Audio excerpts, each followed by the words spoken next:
I mean, just imagine a single piece of hardware, right? Something literally smaller than a postage stamp, basically dragging an entire developed nation's $1.7 trillion economy into this completely new era of growth. It's a really remarkable phenomenon to witness. Right. And, you are tuning in today because you are a learner. You want to cut through the daily noise, you want the big picture, and you want to understand the forces actually shaping our world without just drowning in a sea of disconnected data points. Yeah, exactly. So today we aren't talking about, software updates or hypothetical algorithms. We are zeroing in on the physical reality of the artificial intelligence boom happening right now in 2026. Which is incredibly physical, by the way. It really is. And we're going to look at how it is single-handedly rewriting the economic rulebook for one of the most advanced nations on Earth. We are currently watching this highly specific technological bottleneck basically dictate the entire macroeconomic trajectory of South Korea. Oh. And the data detailing this shift is, well, it's staggering.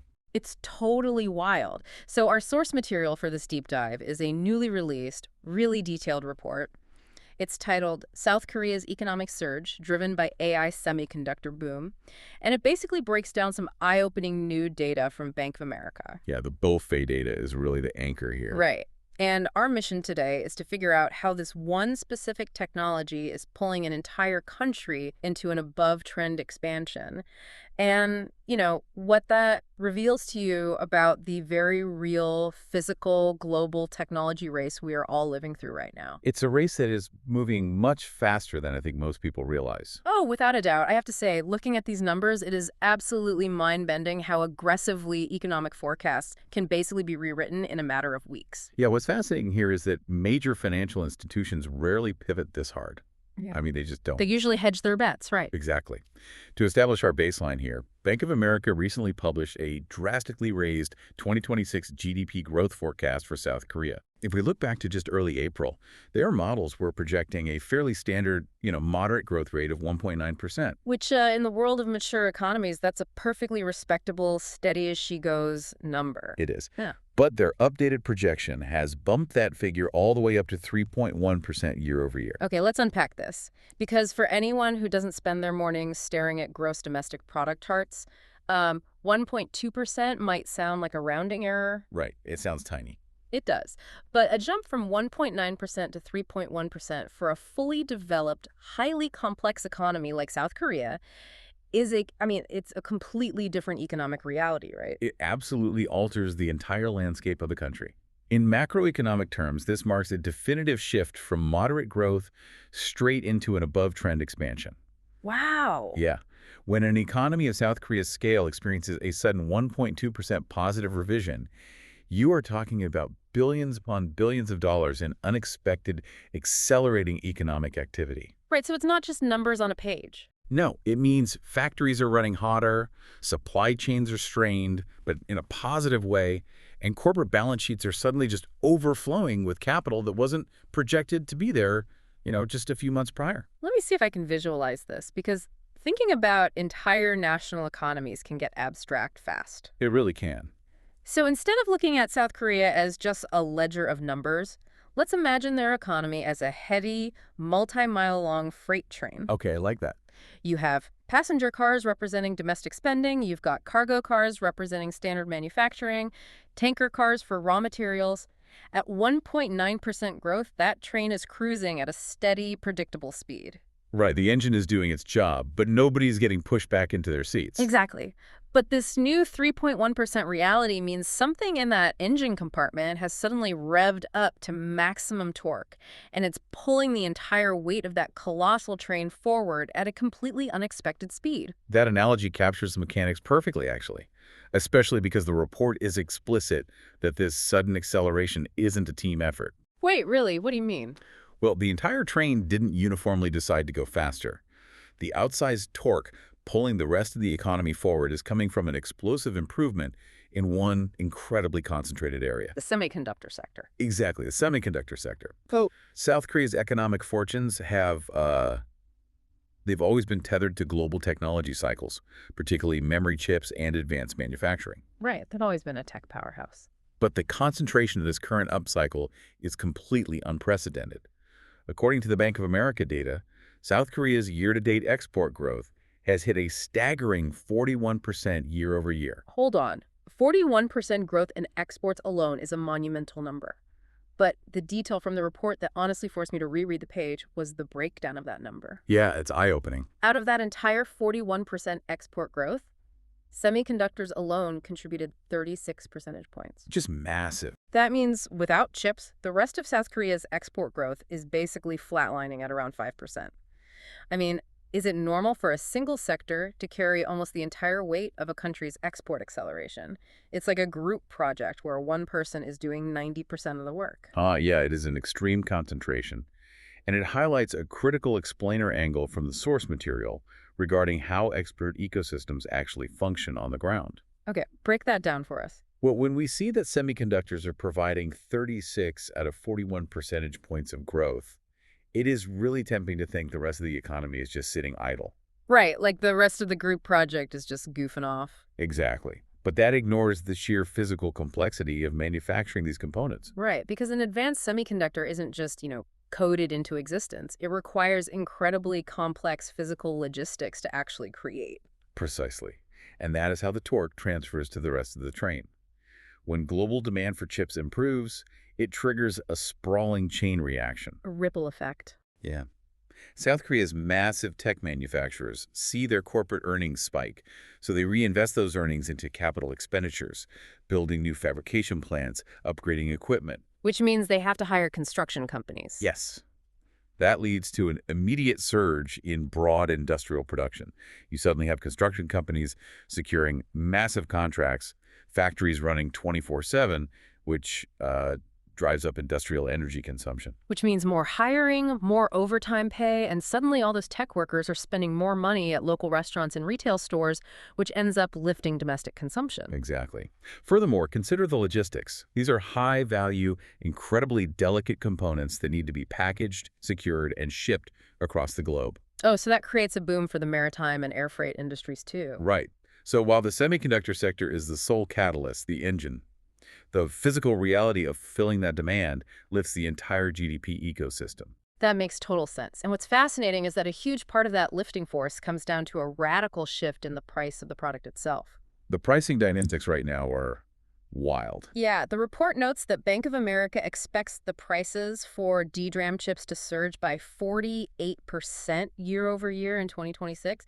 I mean, a 48% price increase for a foundational piece of hardware seems almost unstable. It essentially transforms the entire national revenue picture. GM chips are the absolute workhorses of the digital age. They're everywhere, right? Everywhere. They are the memory modules used in data centers, standard servers, smartphones, basically any piece of computing infrastructure. When the open market price of a nation's primary export spikes by nearly 50%, the profit margins become extraordinary. But I'm kind of stuck on the mechanism here. Why on earth are the prices of DRAM chips surging by 48% in a single year? Hasn't the world been building computers and servers for decades? Yes, but this isn't about standard computing anymore. So why the sudden, desperate scramble to buy these specific chips at such a massive premium right now? The catalyst for this entire economic upcycle is the artificial intelligence boom. Here's where it gets really interesting, because when a lot of people hear artificial intelligence, they picture software. Right, they think of the cloud. Yeah, they imagine a chatbot generating text on their screen, or code floating somewhere in the ether, or some abstract digital algorithm. But AI is not just lines of code. It is incredibly, undeniably physical. AI systems do not run on thin air, and they demand an architectural scale that standard computing simply does not require. Okay, so how does that connect back to the DRAM prices? Well, to understand the DRAM price surge, we have to look at the physical infrastructure of AI. We're talking about colossal warehouse-sized data centers, incredibly advanced server racks running so hot they require specialized liquid cooling. Oh, wow. And crucially, they require an absolute ocean of high-performance memory. You mentioned earlier the DRAM chips are the workhorses, but let's make that really concrete for the listener. What is DRAM actually doing in an AI data center that makes it so valuable right now? Okay, think of an AI system, like an incredibly fast, highly skilled chef in a commercial kitchen. I love food analogies. Right. So the chef's brain, their ability to actually chop the ingredients, follow the recipe, and cook the meal that is the GPU, the graphics processing unit. Okay, so companies like NVIDIA make those famous GPUs. Exactly. But the DRAM is the physical countertop space in that kitchen. Oh, that makes perfect sense. So standard computing is like, making a sandwich. You only need a small cutting board. Right. But AI requires processing basically billions of data points simultaneously. It's like cooking a 10-course banquet for 1,000 people. That's a great way to put it. The chef might be incredibly fast, but if they only have a 2-foot cutting board, they're going to fail. They need acres of pristine countertop space to lay out all the ingredients where they can be accessed instantly. And that countertop is the DRAM. Exactly. It is the short-term, incredibly fast memory that holds the colossal data sets the AI is actively reading and learning from. Because the entire world is rushing to build these massive kitchens to train large language models, the demand for countertop space DRAM has gone exponential. And South Korea just happens to be sitting on the world's most advanced countertop manufacturing facilities. It is a profound structural advantage. The source emphasizes that South Korea isn't just instantly benefiting from this. Right. They are home to the foundational semiconductor companies and the deep, multi-layered supply chains required to manufacture this microscopic scale. It's not something you can just spin up overnight. No, not at all. They possess the fabrication plants, the yield rate expertise, and the sheer industrial scale that took decades and hundreds of billions of dollars to build. So they are perfectly positioned to catch this wave. But the BOFA report goes a step further than just saying South Korea is enjoying a really lucrative year, doesn't it? It does. It frames this dynamic in a highly strategic context. The ongoing AI cycle is fundamentally turning semiconductors into a strategic growth engine. Meaning what, exactly? This means that nations dominating advanced chip production are not simply gaining a temporary boost in export revenue, they are cementing a permanent leveraged position in the global technology race. Because if you control the physical hardware that the entire future of global computing relies on, you basically hold the keys to the kingdom. Exactly. You aren't just selling consumer electronics anymore. You are providing the foundational building blocks for the next era of global infrastructure. Without South Korea's memory chips, the world's AI ambitions just grind to a halt. Which is why South Korea is identified as one of the absolute biggest beneficiaries of this entire global technological shift. They are translating international tech dependency directly into domestic economic power. Wait, so if companies like OpenAI or Microsoft are making all the headlines in the West with their software advancements, how does this hardware dominance actually show up in South Korea's bank accounts today? Let's translate that abstract global leverage back to the day-to-day financial health of the nation.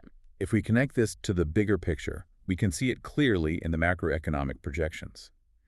Bank of America expects net exports to make a deeply sustained contribution to South Korea's overall economy. Okay. Specifically, they project that net exports will add 1.3 percentage points to the total GDP growth in both 2026 and 2027. The models suggest otherwise. The semiconductor-led export boom is being viewed as a sustained, multi-year external growth driver. Furthermore, the report expects South Korea's current account surplus to reach an extraordinary 15% of GDP this year. Okay, current account surplus.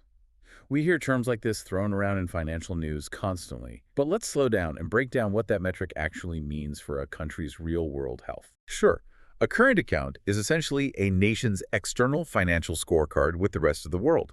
Yeah. It tracks the balance of trade, primarily comparing the total value of all the goods and services a country exports against everything it imports. So it's kind of like the national checking account, the money coming in from selling goods abroad versus the money going out to buy, foreign oil, food, or consumer products. That's spot on. And when a country operates with a current account surplus equal to 15% of its entire gross domestic product, it means their export earnings are vastly outpacing their import costs. Just a massive influx of cash. It is a tidal wave of capital entering the country.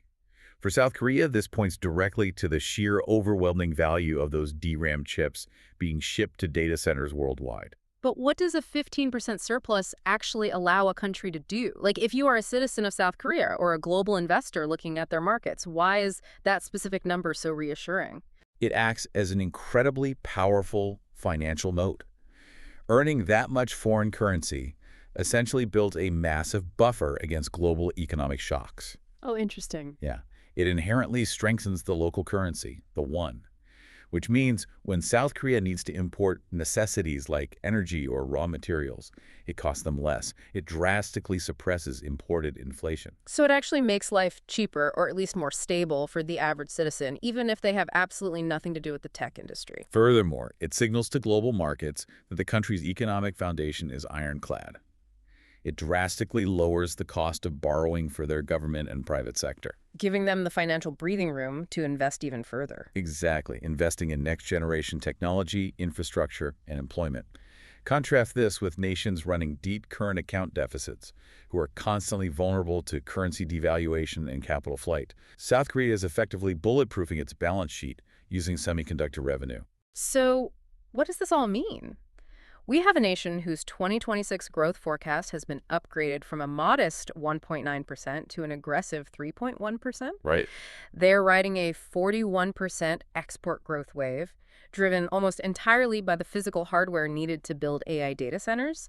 And they have fortified their national checking account with a 15% current account surplus, creating this massive financial moat. It's an incredible position to be in. But listening to this, I can't help but see a glaring vulnerability here. Oh, for sure. If South Korea's entire economic story in 2026 has basically narrowed down to a single semiconductor narrative, doesn't that leave them dangerously exposed? Like, what happens to that soaring 3.1% growth if this specific tech wave crashes? It is the defining risk of their current economic model, and it is a vulnerability that the Bank of America report explicitly acknowledges. It has to, right? It's the elephant in the room. Exactly. A highly export-oriented economy, especially one with growth so intensely concentrated in a single sector, is entirely at the mercy of global demand conditions. When the chip cycle is raging, the economy accelerates brilliantly. But the physics of that freight train analogy apply in reverse as well. It's the ultimate danger of putting all your macroeconomic eggs in one very specialized high-tech basket. Exactly. South Korea remains profoundly exposed to the inherent volatility of the global semiconductor market. The report outlines several specific scenarios that could detail this momentum. Like what? For instance, what if the massive global capital expenditure on AI infrastructure basically begins to cool down? Right. What if in late 2026, the big tech companies decide they have built enough data centers for the current generation of software? The construction stops, the server orders stop. If that AI investment cycle pauses, the exponential demand for those DRAM chips will immediately slow. And the prices drop. Exactly. If demand slows, those prices that were projected to surge by an astonishing 48% will stagnate or drop. And if prices weaken, the entire chain reaction works backward. Yikes. Corporate profits shrink, capital expenditure is delayed, construction halts, the trade balance narrows, and that massive 1.3 percentage point contribution to GDP could just evaporate. So the very mechanism driving this incredible above-trend expansion is also the single greatest point of failure. It really is. The momentum we are analyzing today is powerful, but it is tethered entirely to the health, longevity, and physical hardware appetite of the global AI industry. It is an incredibly high-stakes balancing act. So to bring all of these threads together for you listening, here is the core takeaway from our deep dive into this 2026 data. That's all right. South Korea's massive economic leap, moving from a forecasted 1.9% growth to a robust 3.1%, is a direct measurable result of artificial intelligence. But it proves that the AI revolution is just as much about heavy physical manufacturing, raw materials, and hardware logistics as it is about software and code. Perfectly said. South Korea is basically riding the world's desperate need for digital countertop space to an incredible economic surplus, acting as the engine for global technological advancement. It really serves as a masterclass in how a singular, highly specialized industry can dictate the financial reality of an entire developed nation, transforming, specialized manufacturing into genuine geopolitical leverage. But looking at that leverage leaves us with a fascinating, almost philosophical question to consider. Oh, I'm intrigued. The source material notes that countries dominating physical chip production are fundamentally strengthening their long-term position in the global tech race. Right. This makes you wonder, as artificial intelligence becomes increasingly powerful, autonomous, and central to the functioning of our daily lives, will the true global superpowers of the future be the companies writing the code, or the nations that physically control the hardware that code needs to breathe? That is a phenomenal question. It's something to think about the next time you ask an AI a question and wait for the servers halfway across the world to fire up. Thank you for joining us on this deep dive. Stay curious, keep questioning the world around you, and we'll catch you next time.